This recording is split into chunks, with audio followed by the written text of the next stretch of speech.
I'm Thomas. I'm Ben. And today on the Philosophy Show, we will be discussing Free will, the liar paradox, continued. And we will hopefully have enough time to move on to some political or morality issue later on. But we'll start with the liar paradox. So, first of all, we have a possible solution that one philosopher came up with. He said that, well, first of all, we better restate the liar paradox. Good idea. Yep. It would be something like, this sentence is false. Which means, if that sentence is false, then it's true that the sentence is false. Hence the paradox. Etc. Yep. And so it sort of goes in a circle like that, but this solution states that there's an infinite set of statements within this, which we may call A1, A2, A3, A4, etc. And each letter in this sequence claims that all the letters following it are false.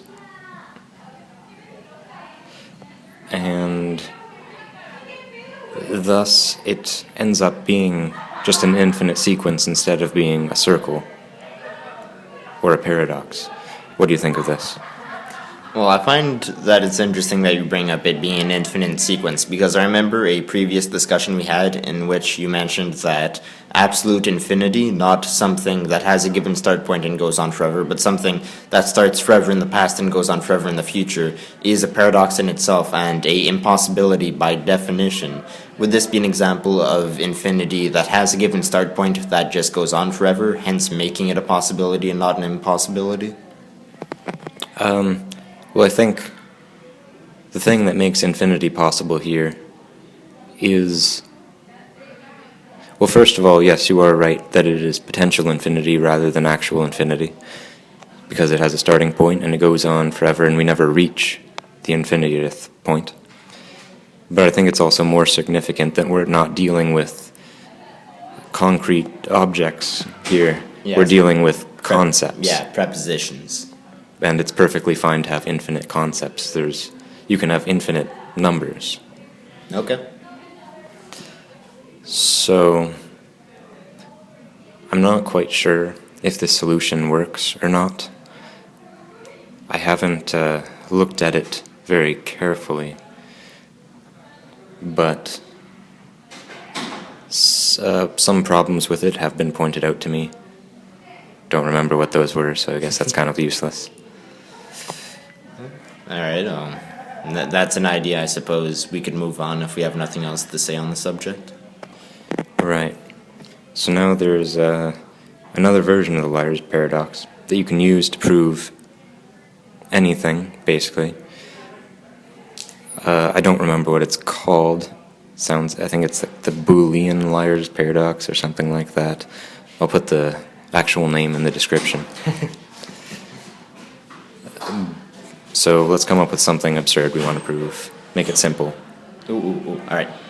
2 plus 2 equals 5. All right. 2 plus 2 equals 5. So the paradox is a compound that goes like this. Either this compound is false, or 2 plus 2 equals 5. And the or here signifies that at least one, but at least one of these two things must be true, but it does not prohibit both from being true at the same time. And so if we were to say that the entire compound is false, then we would also be saying that both of the parts of the compound are false. But if we do say that the entire compound is false, that would mean that the first part of the compound, this compound is false, is true. And because of that, that would render the second part of the compound, the 2 plus 2 equals 5, true by definition of the first part of the compound. Wait. I'm not sure what you mean. No? I think, are you saying that if the first part is true, the second part must be true? Well, I'm saying that if the first part of the compound, I believe this compound is true, is what it was? Or this compound is false? This compound is false.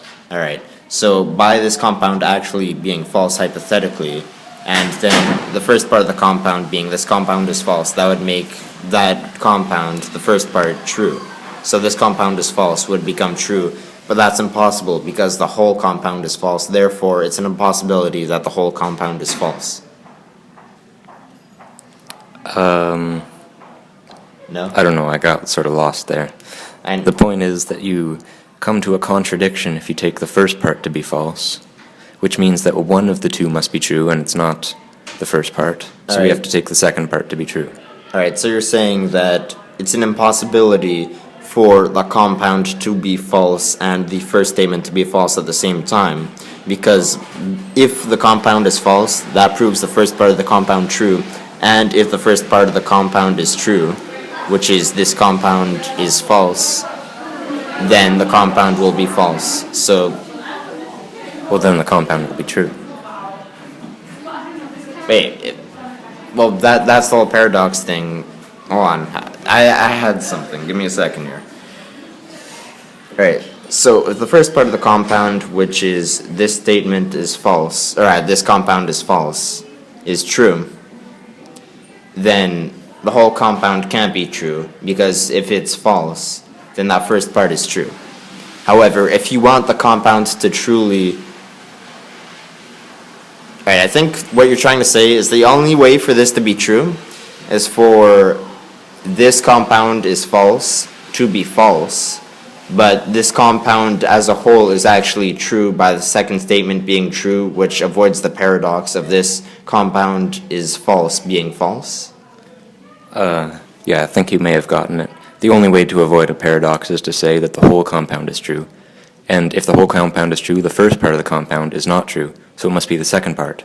2 plus Because- 2 equals 5. Exactly, because it's possible to say that the whole compound is true while the first part is false and the second part is true, because by definition, the whole compound can be true while having part of it being false by definition of the compound that we gave it at the beginning of this whole discussion, right? Yes. So now we have established that 2 plus 2 equals 5. Well, not really, of course, but the logic problem in this paradox must be so subtle that we couldn't possibly figure it out, because we couldn't figure out the liar paradox last time. Yeah. Not to any certainty, anyway. Alright, So we could also use that to prove the sky is red. I don't exist. You don't exist. No, well, I suppose, yeah, you could use it to prove absolutely anything and everything. Although I suppose if you're to try to use it, and you could create a real paradox here by having the second compound.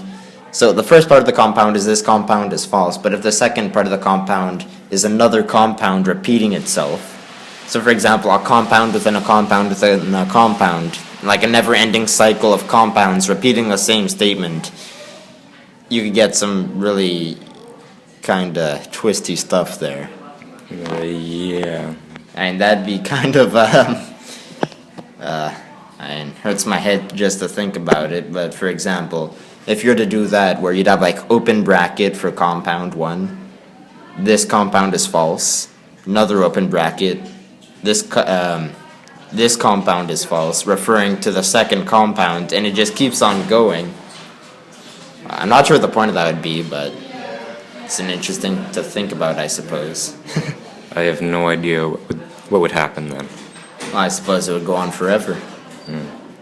Anyways, we're getting off topic here. We should probably move on to free will continued. One thing I want to say first Yep. is that if on some future math test or exam I'm asked to prove something, but I can't figure out how to actually prove it, I'm just going to pull out this version of the liar paradox and try to prove it that way.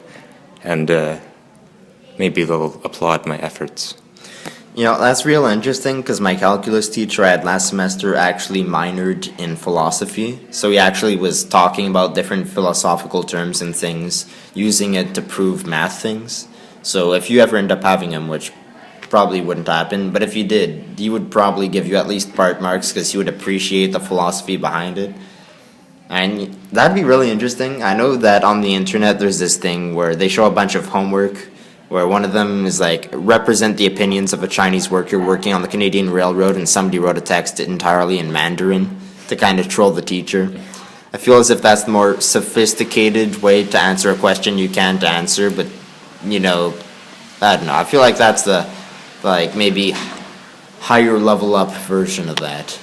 It's you know, the level of sophistication of a CEGEP student as opposed to a high school student. Yeah, sounds good. All right. Yeah. Okay. Well, now on to free will. Yes. So you mentioned last time we were discussing this last episode that free will has implications for whether a person can be said to be morally responsible for their actions. Yes. Yes, I did. And what I have found out since then, which I guess I sort of should have realized on my own, is that we can use this not only as a consequence of the free will debate, but as a definition of free will itself. Taking responsibility for one's actions? No, not exactly. See, one of the hard things about the free will debate is that all the sides disagree about what the definition of free will is, and so how can you debate whether something is free will or not if you don't have the same definition? Yeah. I mean, I would define it as that which is freely willed by a will / spirit / mind, and somebody else might define it as when acts are done according to a person's motivations, and another person might define it as when acts are not 100% predictable. But the one definition that they all agree on is that free will is that which is required for a person to be held morally responsible for their actions. Okay, so you got a common ground there. So where did you go with this, Ben? Where did I go with it? Well, I would wonder. I think this is where the debate finds its lineage, I suppose. I mean, for example, in political philosophy is very dependent on moral philosophy. And you cannot have definite answers for political philosophy unless you have answers for moral philosophy. And in a similar way, I think when we go to this definition of free will, we not only go back to moral philosophy, but also back to different aspects of philosophy of mind. This is slightly off topic, but I do think it does maintain its relevance. I think you might be familiar with this, Ben. A long time ago, there is this Greek guy, right? Technically, he was Macedonian. Anyways. His name was Aristotle. He helped with Alexander the Great and all that. But he wrote a couple of books, and one of them was called Physics, and it's interesting. Don't you mean metaphysics? Oh no, that's the well, actually, that's more than most people know, but he originally wrote a book called Physics.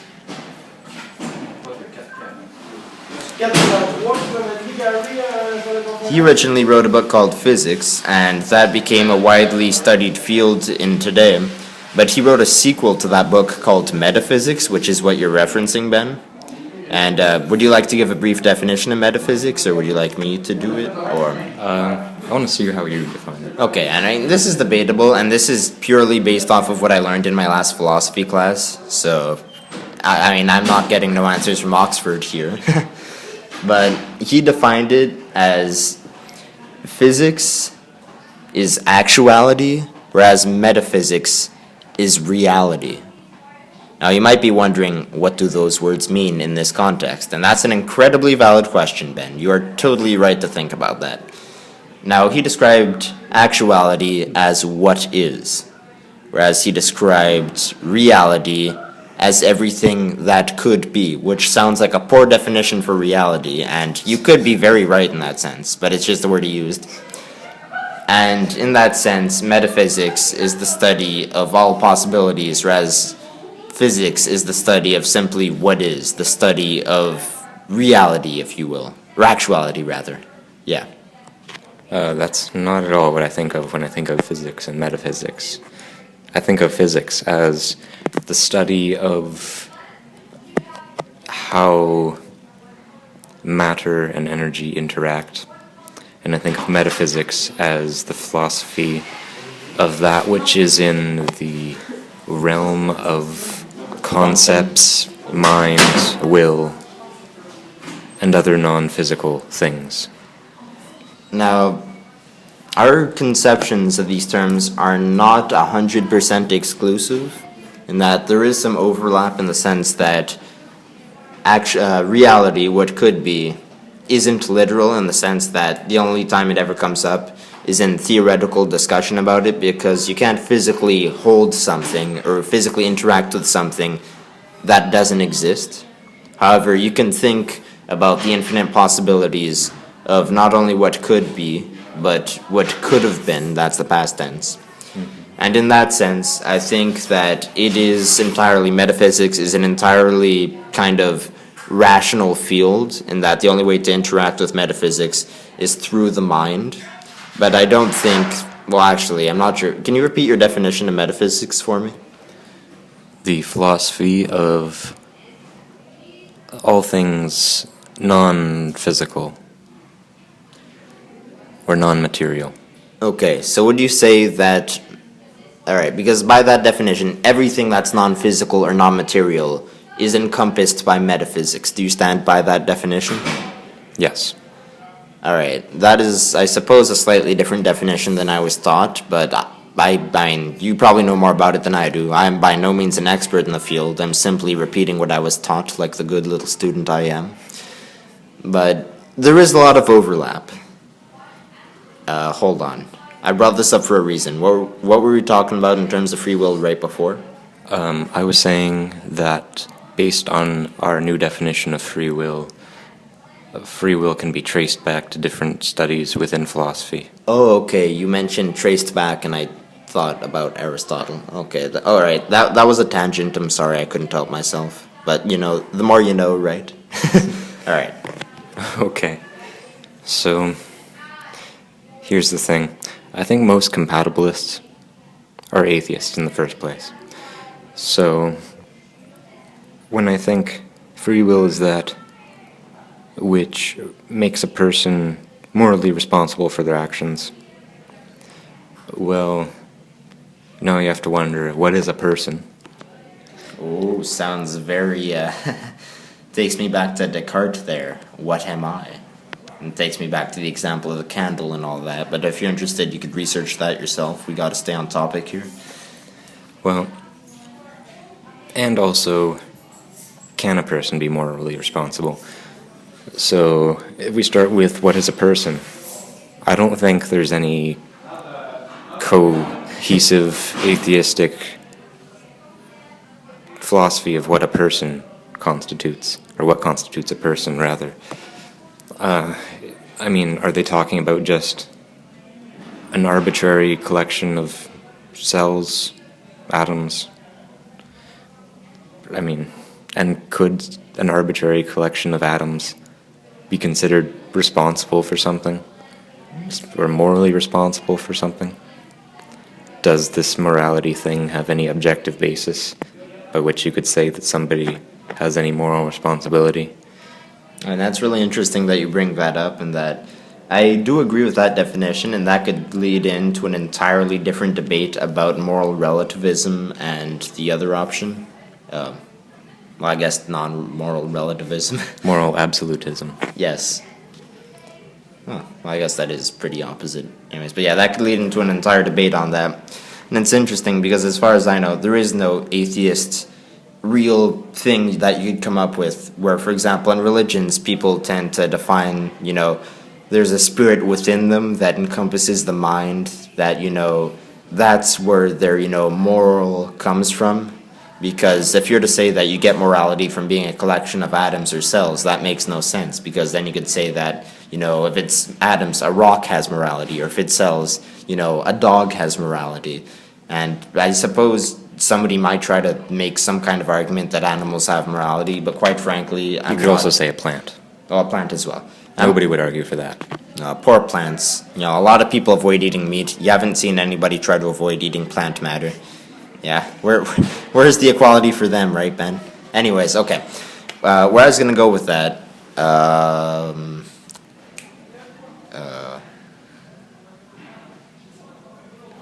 Hold on. Backtrack. Atheists, no mind, soul thing. Oh, yeah. Argument could be made for animals having morality, but quite frankly, I think that's weak, and I don't think you could say anything really has morality other than humans. And then the argument becomes, what sets humans apart? And I think that's where you could get into some real interesting discussions between different religion and non-religious people. And I think that's where you could kind of find the answer to why/how/do we have morality. Okay. So I guess until somebody volunteers some answers to our question about what is a person and can a bunch of atoms be morally responsible for something, we're sort of at a dead end when it comes to discussing compatibilism. If I can, and I mean, you could totally argue this, and I'm not claiming to know everything about atheism, but if I were to maybe take a wild guess, let's say that an atheist were to say something like, humans have morality because they are sentient and they have a conscience. They are the only species we know of that have a brain developed enough to be conscious and to, be able to think that way. The fact that we're not just acting on instinct, but our ability to think in long term and our ability to be aware and to have, such philosophical thoughts. The fact that our brain does that is what gives us morality. The fact that, you're able to premeditate murder, or the ability to really, I don't know, basically just concepts like consciousness, intelligence. What's the third one I used, Ben? Sentience, yes, sentience. Although, all those are loosely defined things, incredibly loosely defined. But I think that might be a basis for an atheist argument, although I can't hope to try to defend that in any kind of good way. Well, I don't see why any of these things would make morality a thing. I think the question that the atheists need to answer, and they have been incapable of answering this question, is why ought I to be a moral person? So you're saying that if you don't believe that there's an afterlife and there is a God who's kind of judging you, what's the point of being moral on this earth if once you die, that's it? Why not do everything you want to do and have, no kind of respect or no kind of concern for the people or world around you if you're convinced that once you die, that's it, it's game over? Yeah, I'd say that's a good summary. Oh, I think a couple reasons for that is because of the current legal system, which, depending on where you are, is partially based off of religious values. Some of the stuff I'd like to call common sense, but sadly in the world we live in, it's becoming less and less common every day. But a lot of that stuff derives from Christian, people call it Christo-Judaic values. Judeo-Christian. That sounds more catchy, yeah. Yeah, Judeo-Christian. Okay, whatever, that. Those values, and that really shapes the legal system and morality of the Western world. And quite frankly, it could be just because I grew up there, but I tend to like those, especially the ones, the non-progressive ones, the ones that don't really reach over to the beginning of the 21st century, because I think that things were mostly alright even so far back as maybe the 20th century or the 19th century in some regards. And I think that,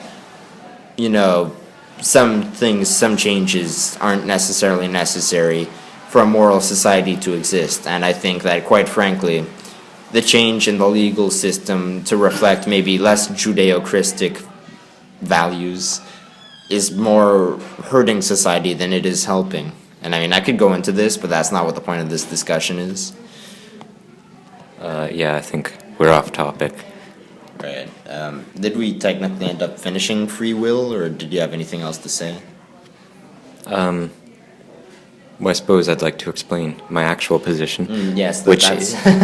Well, my actual position is libertarian free will, but then I take on something more than that, which I suppose isn't part of the philosophical discussion of free will proper, but it's quite relevant. Mm-hmm. But so first I'm going to ask you if you've got any leanings on the subject now since last time I asked.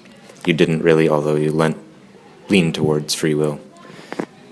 Well, I gotta say, to be frank, I haven't thought about it too much in terms of that specific question. I do believe I like the I like the society in which everybody considers themselves accountable for their own actions. Because if nobody does, then it sounds like a dystopia to me. I don't know about you, Ben. And if, for example, and that's tough because some people might argue that the only way for that to really happen is a society in which everybody believes in a religion. And then it becomes, do you try to convert people as much as possible to reach the ideal society? You know, is it okay to let people of other religions live in your society because they have similar enough moral values that, you know, they hold themselves accountable for their actions and they're going to kind of act in the same way you do, whereas atheists, and we had a short discussion about this before we started, but the whole idea that people had conceptions of the perfect world, you mentioned Locke, I mentioned some French dude in the 17th century, but their conception of a perfect world allowed freedom of religion unless you're an atheist, because that could bring about the destruction of the society, because if you're an atheist, you have no reason to act in a moral fashion, which would bring about the destruction of society. But you also mentioned that people aren't necessarily, I mean, you didn't use the word smart, but they wouldn't necessarily think this far, therefore it wouldn't necessarily become an issue. And even if they're not religious, they'd still probably follow the Judeo-Christian values, because that's just the way it's been. Yeah. How did you get there? I mean, from whatever your position... So you were saying your position on free will, and somehow you got to talking again about society and Judeo-Christian values. Now you see, Ben, this is actually a very useful skill for politicians. It's called deflection, where somebody asks you a question, and then you don't answer the question, you answer it with your own answer to a question you pose yourself, and then the crowd applauds you, and you win all the votes. Now, of course, this isn't any kind of election we're doing here, but I think for whatever reason, it's kind of become second nature, especially when I'm discussing topics of such importance, such as philosophy or political opinions. What I'll do is I'll agree with you until I don't. And I'm sure you've observed this over the years, Ben. We're all kind of play neutral, and I'll be like, yes, yes, yes, yes. And then I'll either say, okay, I agree with you, or I'll say, but what about this? And I mean, I guess that makes me an opportunist. And I mean, as a person, I like to think I'm not that. But as, say, an entity, maybe corporate or political, then yes, I probably am that. Although that's very off topic from what we're discussing. So although I didn't really answer that question, my leanings are still towards, I gotta say, the idea that we have free will. I don't want to delve too deeply into the topic of spirituality, but I do consider myself 100% accountable for my actions, and not just because I'm made up of atoms that randomly move. However, if you ask me why, I will not be able to give you a clear answer. Okay. Oh, by the way, the part where you were saying about agreeing with everybody, that reminded me of the new Freedom tunes with Dave Rubin. Wait, how? Well, that's kind of funny that you mentioned that. How new is that? I don't know, it's a few days old. All right, I don't think I've seen that one. I'll make sure to check it out. If there's anybody watching, Freedom Tunes is a real interesting YouTube channel. They kind of do parodies of, I mean, not just the left, but they parody their own people, which is kind of funny. They do a great Ben Shapiro impression. I definitely suggest you check it out. I guess we're endorsing now, but it's entertaining. Check it out. It's fun. Yeah. Okay, now on to my free will position, which is Molonism. And wait, like the chemistry term, the mole, like 2-point number to well, the like 23rd exponent? Like M-O-L-N-ism. So does it have to do with the chemistry term or no? It has nothing to do with chemistry. Okay. So the interesting part is, I thought of this a few years ago. I came up with this position before I found out that it was an actual position that is defended by modern philosophers, and that was invented by some Jesuit in the Middle Ages named something Molina, which is where the Oh, that's where the term derives its name and not the scientific mole. Okay, Yeah. that makes sense. Or maybe it's Molinism, Molinism. Yeah, I guess that makes more sense. Anyway, so it goes like this. So I was thinking, and I thought, well, what if God set up the universe in the beginning, knowing what any person would freely choose in any given situation? So we set it up so that the causal chains and so that everybody's free decisions would line up to cause the course of history that he exactly wanted. Well, nobody's will was in bondage. All right, can I interject real quick here? And I gotta say, you haven't explained it fully, but to me that sounds dangerously Calvinist, and I don't like it. But do go on. Well, I mean, I don't see how it's Calvinist at all. Well, I mean, there's the sense that history is predestined, but I mean, it's predestined while everybody still has free will, and without any of the tulip doctrines, which is because the Calvinists, their doctrines are summarized in this acronym called TULIP. Anyway. Alright, the thing with me for that is the idea that every single decision I'm going to make with my own free will has already been predecided by some being such as God, which I just don't like the idea that I'm not the first person to come up with. I mean, that could just be a petty personal thing that I'll get over with time, but my innate mind is telling me, hey, I don't like the idea that even some supreme being has predecided what I'm going to do. The idea that somebody's like, hey, I'll let him do whatever he wants, but I know what he's going to do. It makes me want to try to prove him wrong. But, of course, that's impossible. And, I mean, it's impractical as well. And it sounds like something somebody in a mental ward might try. You know, that'd be an interesting book, a mental ward full of philosophers. Where they're put there for disagreeing with the common view. And I'd imagine, like, what their therapy sessions would be like. And I could just imagine. So what's your name? What's my name? What's my name? You see, do I have a name? Or okay, now that sounds too progressive. Okay. And what are you doing here? I don't know. What am I doing here? Oh man, this sounds so Socratic. For those of you that don't know, that's based off of Socrates, who was a student of. Socrates was the teacher. Plato was the student. Oh. Okay, now I'm the one who looks foolish now, but yeah, the Socratic Method is Socrates would ask his students questions, and instead of giving them the answer, he would kind of leave them open-ended and let the students come up with their own conclusions, so that's what I did there. Well, you'd sort of ask questions to, like, provoke them into a certain answer that he wanted. Well, when you put it like that, you make it sound kind of cynical. But I mean, they would come to the same conclusion through their own reasoning. And then only once they reach the final conclusion would they, like, put up an objection. So you're saying it's all really just a logic train to get to where Socrates is at, and then they could argue that, hey, we should have maybe took a left turn there? I don't know, but this is kind of irrelevant. I'm sorry, I'm getting too colorful with my euphemisms. Anyway. So, the more I thought about this, I sort of thought it was inevitable. Because if you assume that God would know what any person would do in any given situation, then when he set up the universe, then inevitably he would have known that some chain of history was certain to follow from it. Mm-hmm. I mean, you know a lot more about this subject than I do, but surely based off of definition, you probably know more about Calvinism than I do, but it sounds similar to that. I know you mentioned the tulip principles and how it's not the same, but the idea, and is that something that's common to, like, all Christianity and, for that matter, all religion, that God has predecided every decision we're going to make?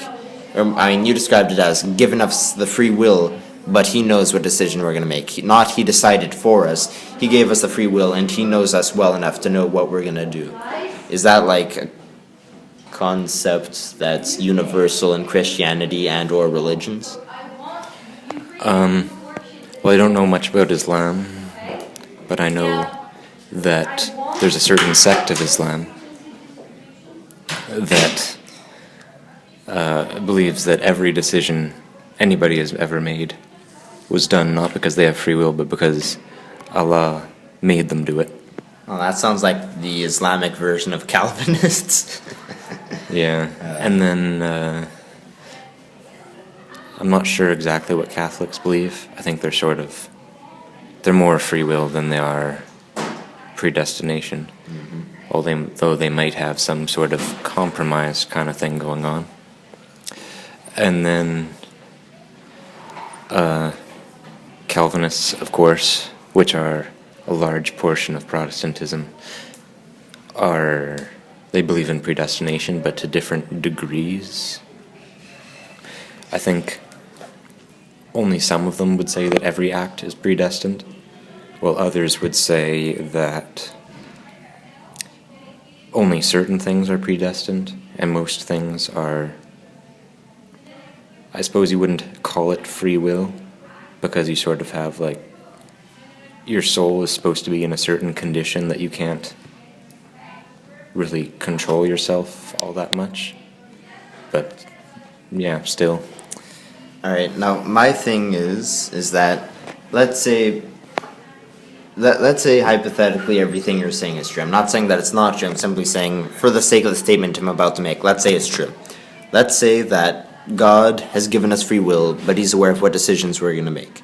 Let's say somebody believes that fully, to the point where he, let's say, becomes a fanatic. Let's say what he does is he says, hey, God knows exactly what I'm going to do. He's given me free will. Therefore, there's no point in doing anything different than I'm already doing, because God has given me the free will to do things.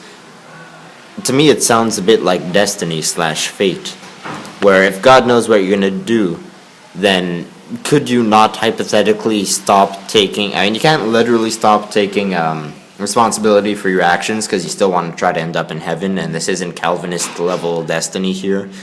But I feel as if it's dangerous, especially if people kind of misinterpret that kind of thing. Well, of course, it would be dangerous if people misinterpret it. But the point is that when taken correctly, this should not have any ill consequences. You still have free will. You still decide what you're going to do. You're still responsible for your decisions. You still decide, to some extent, your future. Oh, that use of some extent. By definition, we still have free will. We still decide everything for ourselves. The only key difference between absolute free will and what you mentioned is that God knows what's going to happen. And we can't possibly ask God, like, well, okay, that's not true. There's whole things God tells the future. I'm not going to get into that. But for the most part, we don't have access to, God telling us everything that's going to happen. I mean, I don't know, I can't even begin to talk about that subject, but for the most part, it's a source of knowledge. It's like, the results of a sports competition, let's say the results of the Super Bowl being out there, but you're in Siberia and you'll never get access to it. So you know that two teams are going to play each other in the Super Bowl, but you're in a gulag in Siberia, and the guards are never going to tell you who won. Therefore, it's already happened, and you could have your opinion on what's happened, but it's already happened. You just won't ever know. That's quite a colorful illustration you've come up with. I did have something else I wanted to say about this. Okay. Oh yes, that other thing is that I think this might fit quite well, because anytime the Bible mentions predestination, it doesn't say God predestines things by controlling people's wills. It says according to his foreknowledge. And so I think that fits quite well with when you say Molonism. foreknowledge, are you talking about epistemology here? Foreknowledge means, Like Fore? it just means knowing the future ahead of time. And this is used to describe God or specific people in the Bible? Well, it would, for example, a sentence might be, he has predestined X according to his foreknowledge. Speaking of God. Okay, alright, in that case that makes sense. Alright, you wouldn't use that to describe a simple human, would you? I guess not. And I guess, I don't know, you could say something about prophets and whatnot having access to telling the future. But for the most part, humans don't have access to this endless wealth of future-telling knowledge. Right. Because if they did, that'd be kind of, well, and I guess it could be good or bad, but if you knew what decisions you're going to make, that would affect the decisions you make, causing a paradox. But that is usually something you talk about in terms of knowing the future and time travel and all that, not necessarily getting that divine knowledge through God. Although I suppose that could make a real interesting, like, Christian science fiction novel. Instead of time travel, it's God travel. I'm sorry. Okay, I'm gonna stop. I'm sorry. Well, that's all I have to say about Molinism, unless you have a further comment on it. I'm good. Well, in that case, I might just mention that a couple weeks ago, you, when I was bringing up my epistemological model, which is that one which was developed by philosopher Alvin Plantinga, except I slightly modified it, although I didn't tell you about the modifications, which, I don't know, I could get into at some future time. And you asked me, well, how do you know that it's God giving you direct knowledge, and you're not just taking that direct knowledge from Descartes' evil demon? And I just said Occam's razor, and that's all I could say, if I recall. Yeah. Well, since then I've thought, well, what if God also gives you direct knowledge that he's the one giving you direct knowledge? Whoa. That's two separate levels there. And the second one affirms itself, so it doesn't need another level. But how could you prove such a thing is true? You don't need to prove it. If the knowledge comes from an authoritative source, then it's considered justified without proof. So you're trying to use logic to prove that this foreknowledge we have, not foreknowledge, but this innate knowledge comes from God and God alone? Yes. Most clever. Anyways, that's all for that. Now we're on to the section about undetermined subject, if you have anything. Alright, so I'm going to give myself maybe 5 to 10 minutes because although I have no homework for my anthropology class in half an hour, I do need to print a few things. So with that 10 minutes, I think we should try to get into as much as possible. One thing, Ben, do you think it'd be something we should talk about on this channel, the upcoming elections I'm going to take part in, or do you think it's not necessarily for this series? I think that's more of a personal thing. Alright, that is fair enough. Okay, in that case, we should focus on things. In the past, we have mentioned discussing National Socialism. Yeah. Alright, now, that's a real interesting subject. For you, the viewers, in case you don't know what National Socialism is, I don't blame you. The common definition of National Socialism, people tend to give the example of Nazism, which was an example of National Socialism. I'm pretty sure that's the definition. In fact, I'm pretty sure Nazi is just an acronym for National Socialist German Workers' Party. Now, that may be true, but I will argue that point in the sense that, for one, if I could give you an example of another National Socialist Party in India, which has no ties to the German Workers' National Socialist Party. I'm not sure what they're doing in India, but I know it's not Nazism. But then that would be a completely different National Socialist. Right? It would. So then it comes to the question, what's the common definition of National Socialism? And you mentioned that it's basically just Nazism. And this is interesting because you could say that, or you could say it's something more. I think it's just that. All right, you're perfectly fine in having that opinion. I'm of the opinion that Nazism was a specific case of National Socialism, but I think that National Socialism isn't and shouldn't be limited to solely Nazism. Now, you could say there's been no example of any real National Socialism since the decline of the Nazi Party in Germany, and that would be a true statement, but I do think as a concept, National Socialism is more than just the one example it has. Alright then, I guess we could use your definitions going forward. Alright, so I guess if we're going to discuss it, we should discuss why it's a good or bad idea. I would say it's a bad idea. Well, I think that the majority of viewers would agree with you on that. Now, you could say it's a bad idea. However, I do think that you can't ignore some possible benefits of a National Socialist government. I'm not saying it's a good idea. I'm just saying that there are pros. I suppose there are pros, but I think the cons exceed them exceedingly. Nice use of the word exceedingly. But yeah, I would agree with that. I myself am not a National Socialist, just a disclaimer right there. But I do think that it would be worth it to kind of analyze it, and I think that hypothetically it could be possible to derive a political system, most likely a dictatorship slash fascist government, off of National Socialism, but try to get rid of some of the bad stuff. And I know I sound like a communist trying to defend communism here, and I'm not trying to defend National Socialism. I'm simply talking about some of the pros of it. And if I were to list the pros, the best example would be Nazi Germany itself. And I mean, you could totally argue this. However, after World War I, Germany was in a real bad place, and I believe it was like the Wehrheim Republic or something like that. They tried to be democratic in Germany. It didn't work. But yeah, they were facing some real issues there, and that created the polarizing kind of climate for fascism to take hold in Germany. And it's real interesting because without that, I don't think it would have taken hold. I mean, maybe some lesser form of communism, but it allowed that to happen. And in the, case of just a couple years, Nazi Germany, or it wasn't Nazi Germany at the time, it went from, a poor, crippled European state that, had former glory but was terribly in debt. It managed to militarize itself. Its economy did a U-turn.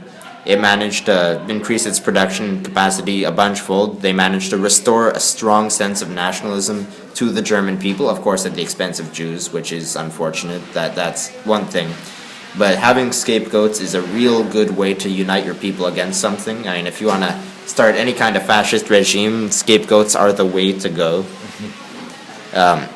But yeah, it managed to restore Germany not only to its former glory, but it created Germany, the state, that was able to essentially fend off almost the rest of the entire world.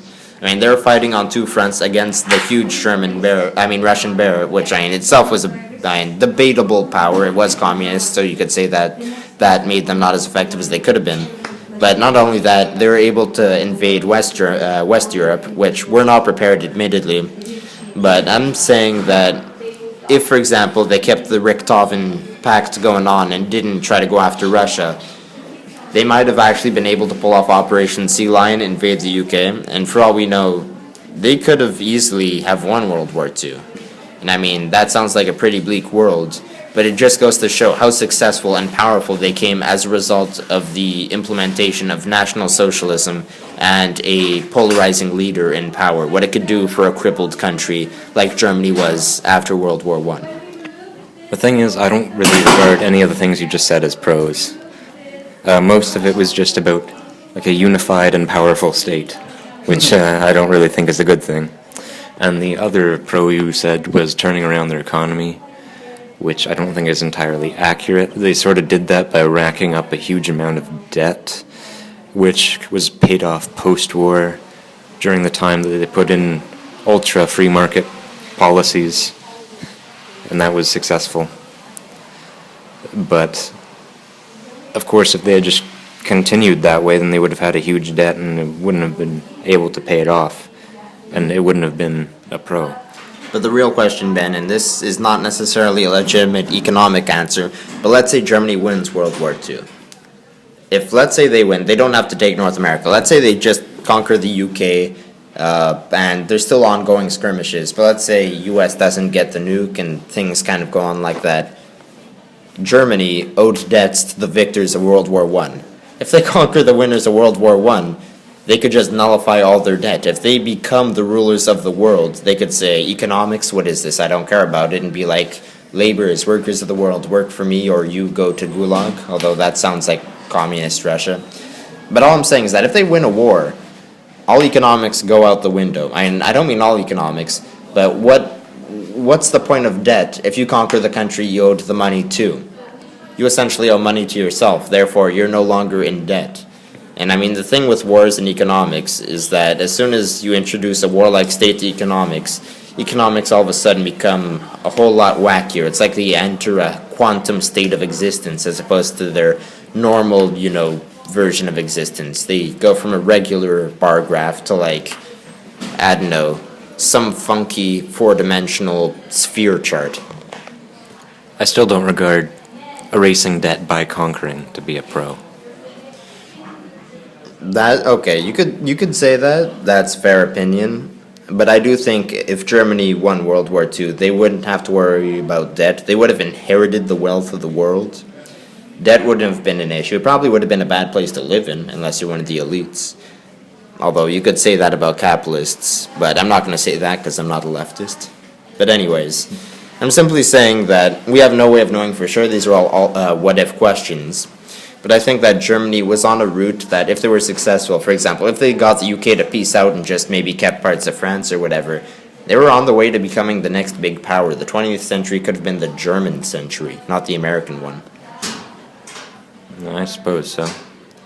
And I don't think that would have happened if Germany stayed, I think it's called the Wehrheim Republic, or the Wehrmacht, or something like that. If they just stayed their puny little democratic country, they wouldn't have become what Nazi Germany became. They would have just remained their little indebted country that everybody made fun of. They would have essentially been like Italy. They'd say, I was a great power once, but now I'm reduced to, some small country that owes lots of debt, and, I'm not even nationalist anymore. Nobody has any pride in their own country. And you could say that's what Germany is today, and, with Angela Merkel, not even letting the German flag wave, that's a disgrace. But all I'm saying is that National Socialism in that time accomplished something that a democratic country never could. And never would want to, either. So, basically National Socialism is a mix of fascism and this whole Aryan thing. And fascism is just renewed imperialism. It's, this whole nationalism thing with your emperor and these statues of eagles. That is fair enough, and I mean, personally, I don't agree with Aryans being the master race and all that, but there is something to be said for the effect of nationalism on a country. There really is something to be said. I do have to go print some stuff. We can continue this later, and I'm not saying that National Socialism is a good idea that should be implemented around the world. I'm simply saying that it was capable of doing things that no other government was able to do in Germany at the time. And I think that you can't simply say that it was a complete failure. I think that World War II is proof that it did something. All right, I'm Ben. I'm Thomas. And goodbye. This was episode 2 of the philosophy show, although technically it's not just philosophy anymore, but well, philosophy encompasses a lot of things, including this. Alright. Philosophy plus. And we'll see you next time.